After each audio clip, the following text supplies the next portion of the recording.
Subalit nang umayos na ulit siya sa pagkakaupo, ay doon ko na nakita ang babaeng multo na nakatayo sa tabi ng kama. Gaya ng bata ay hindi na rin ito nakangiti. Nakatitig lang ito sa akin. Hindi naman po siya mukhang galit, ngunit malungkot ang kanyang mga mata. Kumabog ang dibdib ko. Nahirapan ako huminga. Ilang sandali pa, unti-unti nang dumilim ang paningin ko dahil sa matinding kilabot. Ang akala ko po talaga noon ay isasama na nila ako kung saan. Ngunit sunod ko na lang na malayang napabalikwas na ako ng bangon at agad ako sumigaw na malakas ng malakas. Mabilis akong niyakap at pinatahan ni Mami. Si Daddy naman ay inabutan ako ng tubig para inumin. Mahigit isang oras na raw pala nila akong binigising dahil matindi ang panginginig at mamamawis ko. Pero hindi ako dumidilat. Dadalhin na sana nila ako sa ospital kung hindi pa ako bumangon. Dahil sa pangyayaring yun, ay lalong naging desidido ang mga magulang ko na lumipat na nga agad. Nasa alanganin na ako eh. Hindi namin sigurado kung ano ang mangyayari kung hindi nga ako nagising. Yun nga lang ay hindi rin namin pwedeng isantabi ang balak na pagtawag namin ng pare. Kasi baka sundan lang din kami ng mga multo sa kung saan man kami pupunta. Kaya naman pagkasikat ng araw ay lumakad si Daddy papuntang simbahan. Maski ang may-ari ng bahay ay tinawagan din nila at kinuwento ang nangyari sa akin. Pagkatapos namin mag-almusal, ay saktong nakabalik si Daddy kasama ang isang matandang pari at isang sakristan. Hindi rin po nagtagal ay dumating na rin ang may-ari ng bahay. Tinanong siya ni Mami kung sino ba ang batang multo. Kung ang nakalibing lang ba sa property ay sina Arnel at Evelyn. Umiling ang may-ari ng bahay dahil hindi rin daw niya alam. Sabi naman ng pare, pwede niyang dasalan ng pamilya namin. Makakatulong yun upang hindi na kami gambalain ng mga kaluluwa. Subalit kailangan pa rin namin makuha ang mga labi nila Arnel at Evelyn sa ilalim ng property upang tuluyan na silang matahimik.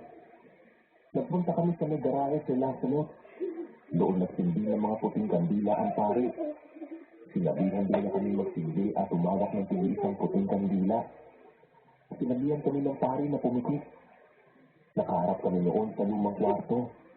Nagsimula siyang manalangin. Noon din po ay agad na bumigat ang pakiramdam ko. Lumamig ng husto ang hangin kahit na medyo mainit naman ang panahon. Nakinig lang ako sa pare habang nakapikit. Bagamat hindi ko na matandaan ang mga binigkas ng dasal. Ilang sandali pa may naulinigan na rin ako kung sino umiiyak. Babae po yun at nagdulot din ng kilabot sa akin. Nakilala ko kasi hindi ng boses ng babae sa panaginip ko. Sabi ng pare, huwag daw kaming bibila, patuloy lang kami sa pakikinig sa dasal niya. Kainitin lang din kaming manalangin at sambitin ang pangalan ng Panginoon. Nagpatuloy sa pagdarasal ang pare. Nagpatuloy lang din ang iyak ng babaeng multo. Hanggang sa napansin kong kinakausap na ng pare ang babae. Bagamat hindi namin marinig ang mga tugon ng multo. Ilang minuto pa po ay naramdaman ko na lang na nawala na ang lamig sa hangin. Unti-unti na rin lumaan ang pakiramdam ko. Kumahimik ang pare. Nanatili na rin kaming tahimik ng pamilya ko.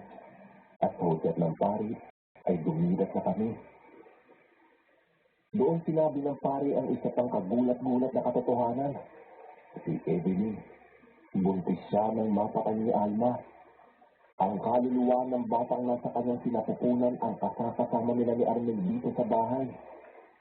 Sir Lancelot noong araw rin pong yun ay nagpatawag ang may-ari ng bahay nang pwedeng magukay ng mga labi nila Arnel at Evelyn. Nakuha nga po sa ilalim ng lumang kwarto ang iilang mga buto. Nireport din ng may-ari ang lahat sa pulisya. Siguro nga ay hindi na pwedeng makapagsampa ng kaso dahil patay na rin ang kanyang kapatid. Pero umaasa siyang sana ay sapat ng mailantad na nangyari sa dalawa. Makalipas ang mahigit isang linggo ay nilahanap ng nalilipatan si Daddy.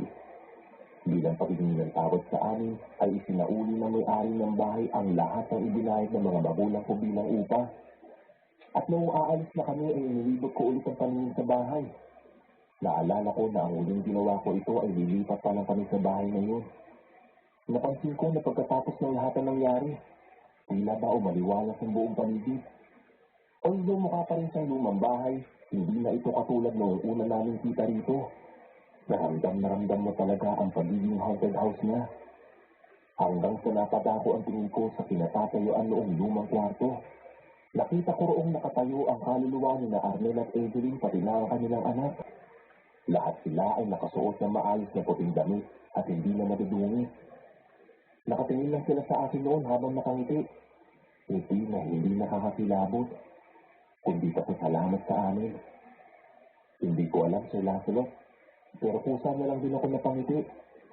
Wala sa sariling napakaway ako sa kanila, sa kapabulong na nagsambit ng pamamaalam. Bawat pangyayari sa mundo ay may dahilan. Depende na lang sa'yo kung paano mo madidiskubre ang kwento sa likod ng mga ito. At lagi rin natin tatandaan, ang mga madidiling na kabanata ay maaaring may maliwanag din solusyon. Kailangan lang natin itong hanapin upang makalabas sa kung anumang pinagdadaanan natin. Kung sakali mang isa ang kwento ko sa mga mapipiling ito sa channel na ito, nais ko lang itanong sa mga viewers, kung sa inyo mangyayari ang ganitong bagay, kaya niyo bang alamin ang kwento sa likod ng bahay niyo kahit pa maging nakakatakot ito? Hanggang dito na lang po ang liyong ko, Sir Lancelot. Maraming salamat po sa inyo. At ngayon naman, dumako tayo sa paborito nating shout-out portion. This is the shout-out to Lani Herbaso, Jinky, Zinilin Tereno, Maria, Lorsan Daldan, Bea Domingo, Rhea TV, Emily Colasing, and Sweet Potato. Magbasa naman tayo ng pinakamagandang comment galing kay Irish Sutin. Sabi ni Irish, "Good noon mga ka-SB. Pa-shoutout naman po. At teacher din na lagi nakikinig pag walang klase. Mula paggising hanggang pagtulog, routine ko na makinig sa inyo. God bless po." Sa mga hindi nabanggit, sa susunod na lang po. Huwag niyo pong kalimutan mag-reply sa ating shoutout box na nasa comment section para ma-shoutout ang pangalan niyo. Muli po, mula sa bumubuo ng kwentong takip-siling, Sitio Bangungot at Sitio Pangil, ito ang inyong lingkod, Lancelot. Nagpapasalamat.